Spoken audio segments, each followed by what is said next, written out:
Hey guys, Bugcat7 here. Okay, it is Monday, November 25th, 2019, and I want to thank you for visiting the Stonewall Research channel here on YouTube. Thank you very much. I really do appreciate it.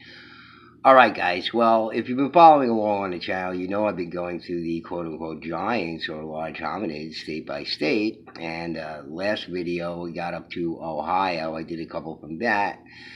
And, I'd said I wanted to do a part 2 on that, which I will still do, but, I have to read through all these accounts. There's almost 100 accounts, so quite a few to go through. And what I'm really trying to do is just pick out the most interesting ones with the most interesting details. Otherwise, they seem pretty ordinary without any specific details. So I figure we just skip over those and concentrate on the ones with the most interesting details in them. So that's what I've been trying to do with all of them, to be honest with you. But we will continue with Ohio after this video. But as I was going through them, I came across this one, and I thought you might be interested in this one about this 39-pound hand axe, copper hand axe, found in Ohio, apparently in a mound. And the picture you see is not actually of the axe, it's of a different axe, an 18 kilogram. This one weighed about 17.7 kilograms. But apparently this was at the Chicago Field Museum, the one that they found, not this one in the picture, but it got lost somehow. 39 pounds, and it got lost. Apparently it was featured at the Columbia Exposition in 1893.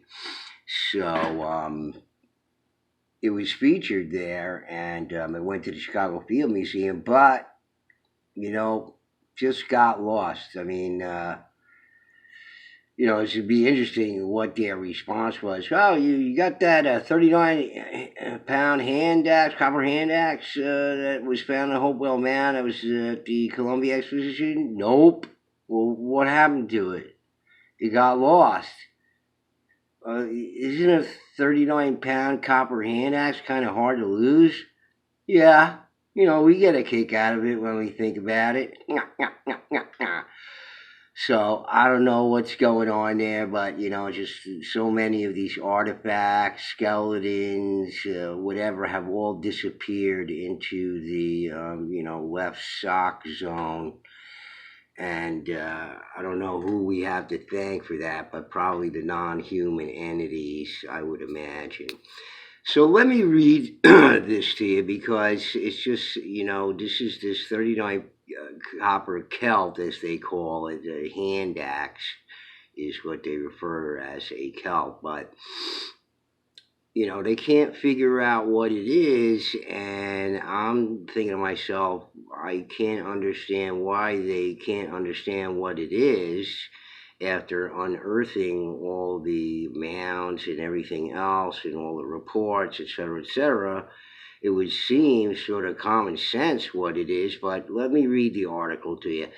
Many cultures manufacture objects that have unknown uses. Some of these objects are so big and bulky, or tiny, that they have only symbolic meaning and defy determination of manufacture. Okay, so this is what William A. Ritchie said in the 20th century. This was maybe an article from the 1880s, I think, or something like that. And, apparently it was in the Columbia Exhibition, so it was found before the Columbia Exhibition in 1863? 1893? Okay, so it was found sometime before that. And this is what William A. Ritchie said, but of course we know from reading all these accounts of the skeletons, even by professional academics dispatched by universities, when the skeletons were exposed to the air, they crumbled to dust. So this is one of the things that Ritchie gets away with when there's no skeleton recovered, yet all these large artifacts are found. He claims that they were just votive, but there's no way that you can claim that without having skeleton, okay? Considering the fact that recorded skeletal remains of large hominids were found everywhere. So he was just part of the whole psyop and brainwashing program and everything. And this is what they often say, but apparently it's not that way. So think about it. If you're 7 and 8 feet tall, this thing would fit nicely in your hand. Okay, so it's 39 pounds, and to be used as an axe or some sort of hand axe would just be incredible by somebody particularly large. Okay, but I'm a small, stocky guy when I was young, and I threw around 80-pound bags of quickcrete cement, pallets of them. Okay, so this thing would fit nicely in one of these 7, 8, 9 foot tall giants' hands, and the use of it and what it's used for is kind of easy to figure out. How could the ancient Egyptians make the Great Pyramid or the early Brits erect the monoliths of Stonehenge using their primitive technology? American Indians had their own quote unquote objects, and one of these will be the topic of this paper. Most prehistoric Indians, especially the Midwestern U.S. and Canada, used naturally occurring float copper to manufacture tools, ornaments, and weapons. Tens of thousands of small old copper, quote unquote, old copper artifacts have been found over the years. These have weighed usually a few hundred grams, with exceptionally rare pieces weighing in the 1 to 2 kilogram range. So they want to associate with the same culture when we know many cultures were using copper, these float copper. Later cultures, Native Americans, what we know as Native Americans, not the woodland period or the Paleo Indians or anything like that. That's what they're trying to say here. In 1893, as part of the Columbian Exposition, a large Celt axe head was displayed at what is now Chicago's Field Museum. It was made of solid copper and weighed 17.7 kilograms, 39 pounds. So the one in the picture, a different one, just showing it as an example, it almost was identical to the one that was found, is slightly heavier. The object was 61 centimeters long, 13 centimeters wide, and varied from 2 to 4.5 centimeters in thickness. It was found in a Hopewell Indian mound, 1500 BC to 500 AD, they say, by their New World bias time dating system.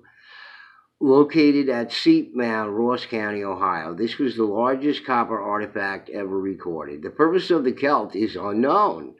It is too heavy for a man to handle efficiently, and when hafted, connected to a wooden handle in a variety of ways, remains non-functional. Its shape, similar to smaller copper Celt heads, was seen and used as chisels and axes, but the artifact was too heavy and thick for such a purpose. If used as a large quote-unquote hammer, it would have pounded large stones, stakes, etc. But the Hopewell Indians did not use large stakes, stones, or other objects which would require such a large tool. There seems to be no apparent reason for it. Well, let's say this. Let's say it didn't belong to the Hopewell culture, but belonged to the Adena culture, of which we know the stature and the phenotype and the morphology of, and they were, compared to us, were absolutely huge. And one of these copper Celts would fit in their hand quite easily. The Celt surface was corroded and covered with solid blue-green brownish patina. Two mounting rods were welded onto the Celt in the 1883 exhibit. This patina is typical of other Hopewell copper artifacts and bespeaks its great antiquity, and it probably belongs to the Adena and goes even further back than that. And again, is all part of this unknown history that we don't know anything about. But what is it? What could it be used for? I don't know. I didn't really have to think hard about it. It seems like, keep it simple, stupid. And let's take a look at this thing right here. Well, what is this thing right here? Let's look at this thing. What is that thing? Gee, I don't know. I'm an archaeologist and I'm an anthropologist. I don't know what that is. It looks like some kind of thing that you use to split wood with. Yeah.